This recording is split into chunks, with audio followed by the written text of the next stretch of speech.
So here we have a passage on the rise of urban gardening, which has 3 small paragraphs.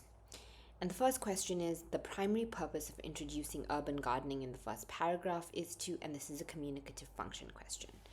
So the first thing I would do is go and read paragraph 1.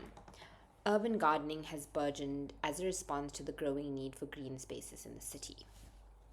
Initially adopted as a hobby by a few green thumb city dwellers, it has evolved into a widespread urban movement. Rooftop gardens, balcony planters, and community gardens not only beautify the urban landscape but also contribute to sustainability by reducing air pollution and increasing local food production. Now, the first thing I would do before I even looked at those answers is sort of just jot down briefly what I think this passage really means or what it's trying to tell me. So it's talked about how it's been a growing why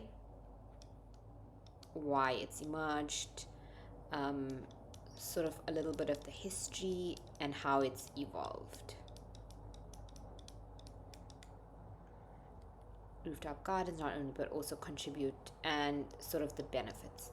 So I would say this is very much an introduction on the rise of urban gardening, why it's come up, how it's evolved from something that was just a hobby, and now it is something that is a widespread urban movement. I think this is really the point of this paragraph.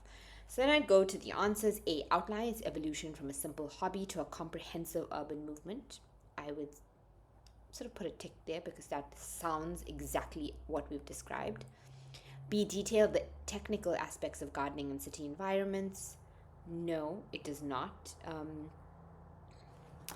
It does mention roof. It gives you a few examples of these urban gardening, urban gardens, rooftop gardens, balcony planters, but it doesn't really talk about technical aspects, so I would get rid of that one. C, compare urban gardening to rural farming techniques.